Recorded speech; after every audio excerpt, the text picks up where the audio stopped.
Well, first and foremost, thank you for your service. And I know that's a cliche thing that a lot of people say, but your service in particular matters a lot because you don't ignore the atrocities that take place within the United States military and can also speak to what is going on right now in Ukraine in a way that is not biased, because we don't need that crap. And we're getting it all day, every day.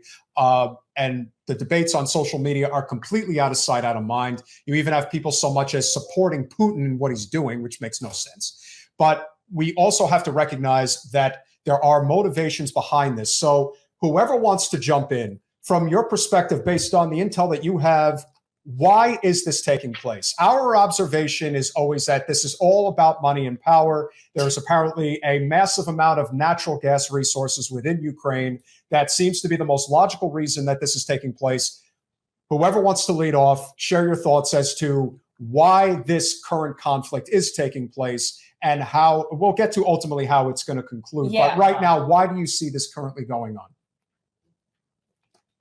Anybody jump in? Karen, lead us off. There you go. Okay. Why is it taking place? Yes, there's energy issues. I think on a micro level or on a regional level, I mean, it's taking place because those two countries can't get along. They're not getting along, and they're not getting along because one's threatening the other and the other's threatening the one.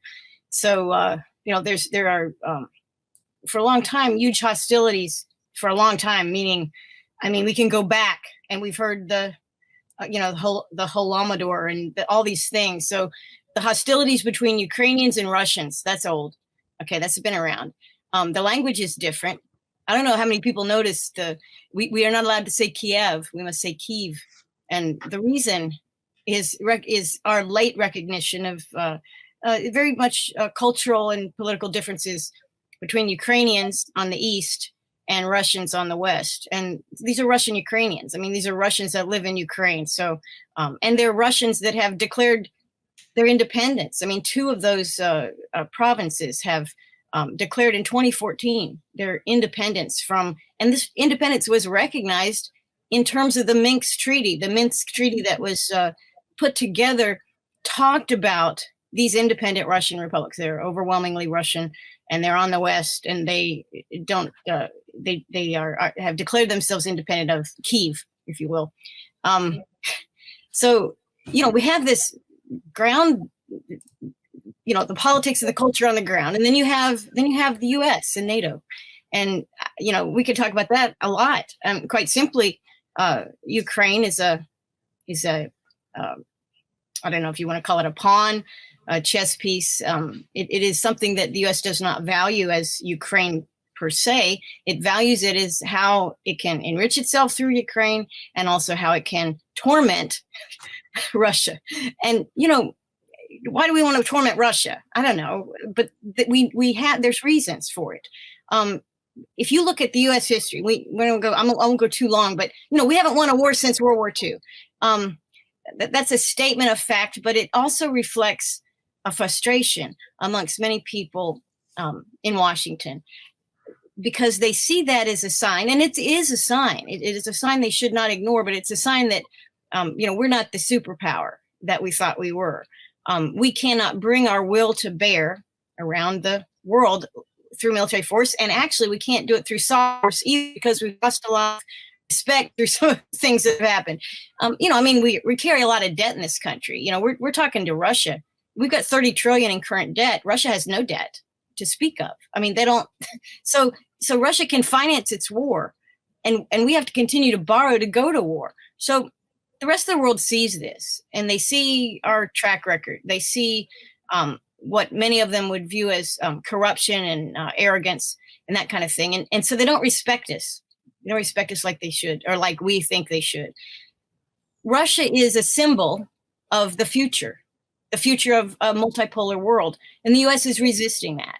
And we don't care if Ukraine goes up in flames. We don't care if Ukrainians die. We do not care if there are 6 million displaced and refugee Ukrainians in Germany and Poland. We don't care about that. That's not what the U.S. issue is all about. The U.S. issue is, how do we get back up on that pedestal of global superpower? And we're playing it out in Ukraine.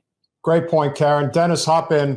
Definitely want to hear your thoughts, regarding, again, we do have a machismo problem in this country. And, right now you're seeing the drum beats for war like hasn't been seen in 20 years. Yeah. Well, let me just share something with you. I'm going to go from a different perspective for Karen. And don't take this wrong what I'm about to say, okay? Sure. Early on in the process, I had some sympathy for Russia. I did. Because of the fact, if you go back to President Reagan, Gorbachev, tear down this wall. And I had an opportunity to go over once that was happening on a congressional delegation trip. And when the wall was, in fact, I got a piece of the wall as we were all gathering pieces of the wall. Now, why do I say at one time I had sympathy for Russia? Well, to be quite frank with you, after that, we, the United States of America, we continued the Cold War. And why do I say that? Well, one of the promises that we made, I don't know if it was on writing, but we did make it verbally, was that we would not expand NATO. And it didn't take long before we started expanding NATO. And that was wrong. As we value our security, other countries value their security. And so Russia valued their security as well. Now, when I said in the beginning, okay, I could understand their concern. But now I have no sympathy whatsoever for the government of Russia, because what they're doing now is an atrocity. It is crazy. They don't have any concern of the civilians that are caught in the middle, as Karen so eloquently mentioned a few minutes ago about Ukraine being as pawns. They are pawns in the Soviet Union and the United States of America's Cold War that has never stopped. Now, when you talk about there are folks that are, calling, for war again, this is one of the reasons why, and I hate to say it, Matt, and I hope you be a great politician. I took my turn trying to run against Steny Hoyer a few years ago. And why? Because, he was supported and voted for the Iraq war, and he never at one time, if you know my background for the team there, I was one of the overseers for our war wounded over at Walter Reed, the old Walter Reed in Washington, D.C., and then we all moved over to Bethesda. And from my recollection, never did he once visit a war that he supported and voted for. So I decided I was going to run against him. Now, it depresses me when I hear all the politicians calling for war. We need to do a no-fly zone. I tell you what, we can't, Karen can probably tell you, she has some time in policy, and I followed her in OSC policy. It was easy to do a no-fly zone in Iraq, Southern Watch and Northern Watch. Southern Watch where we protected the Shias, and Northern Watch where we protected the Kurds. And it was easy to do that. But if we do any small form of a no-fly zone, we're going to be in a war, because a no-fly zone consists of preventing air and to include missiles. And so to stop that, what will we have to do? We will have to shoot down aircraft and missiles, and we will be caught right in the middle of a war. Now, what do I think we should do? As I stated earlier, I am just absolutely upset and mad as I could be at what the Russian military and the leadership are doing. So I do personally think that we should provide them support in the way of arms to be able to protect themselves. I really do. Now, what is the military meant for? I will tell you right now, as a person that spent 28 years in the military leading, I've led over 100,000 men and women accumulatively. I will tell you, I am anti-war, but I'm not anti-defending yourself. And Ukraine should have that opportunity to defend themselves. So that's where we can talk more. I want to give Matt a chance. 100%. Yeah. And you brought up a great point, Dennis. And this is why having somebody from the United States Air Force is so important, because people really, observing civilians online comment about a no-fly zone, I'm just like, seriously, do not comment on this, because you have no understanding of what this means. You can't have a little bit of a no-fly zone. You either have one or you don't have one, and that's that. Matt, hop in, brother. Yeah, well, thank you so much for having me here. And it's great to actually be on with Karen. We've been a member of a couple of organizations together for a while, but we've never actually, I think, done anything together like this. And Dennis, same. It's really great. And thank you for what you did at Walter Reed. Thank you. I really appreciate that. It reminds me of you're talking about Steny Hoyer. I've been a senior fellow at a think tank for a number of years now. And about 6 years or so ago, myself and my research assistant decided to ask senators if they'd ever attended a funeral for someone killed in Iraq or Afghanistan. And we did it the way we did all that type of questionnaires, and we dropped them off, and we emailed, and we phoned, and she followed up with each office individually. And, when it came back, we had out of, probably there were 97 or 98 senators in office at that point, right? Only 2 responded to our questionnaire, and they had both attended funerals. And we had said this would not be, no names would be utilized. The rest, no one responded. And talking to these offices, our assumption was these men and women had never been to a funeral for someone killed in Iraq or Afghanistan. So the fact, as Dennis was saying, that these wars don't touch the people that begin them, that sustain them, that fund them, that cheer for them. I mean, how many members of Congress right now are calling for a no-fly zone? And as Dennis said, have no idea what that even means.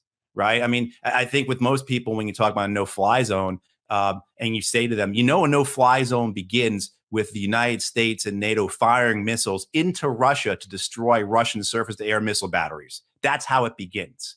And then the Russians respond by sending missiles into Poland and Germany. Where do you think that all goes to? The planes come into this 3rd, 4th, 5th stage of it. People just don't understand what we're actually talking about here, let alone the idea of escalation. And this idea that somehow war is controllable, escalation is controllable, nuclear weapons are usable. I mean, that's what terrifies me, is that there are those in both the United States and in Russia who believe that each nation's military possesses usable nuclear weapons. To get back to your original question about why this war has come about, to agree with Karen and Dennis, and there's multiple reasons, a lot of historical reasons. It's very dirty. Like most wars of invasion and occupation, it's incredibly dirty. The fault can go on to both sides. Certainly condemning Russia for its invasion and occupation is very clear to me, but also condemning the United States and NATO for pushing Russia continually. Look, in 2014, the United States is engaged in a coup as part of the larger Maidan revolution in Ukraine. They're engaged in the coup that ousts the pro-Russian president, democratically elected, corrupt, but democratically elected pro-Russian president of Ukraine. What do you think Vladimir Putin's going to do? And what he does, right, by what occurs in the East with the declaration of independence by 2 Eastern Ukrainian republics, by the seizing of Crimea, why do we think that then pushing him is the continued way to go forward? Look what happened when we did this coup, what he did. So why do we think that this is a man who rides around shirtless on horseback. Why do you think he's going to back down? And it scares me because this is what happens with Iran. I have many Iranian friends who I talk to about this who say exactly this. Every time you Americans do something tough guy-ish, militarism, you kill one of our generals, that only strengthens the reactionary forces in this country. And the same with the Chinese. The Chinese now for more than 2 decades have been saying, if you don't stop driving your aircraft carriers up to our coastline and threatening us, we will respond.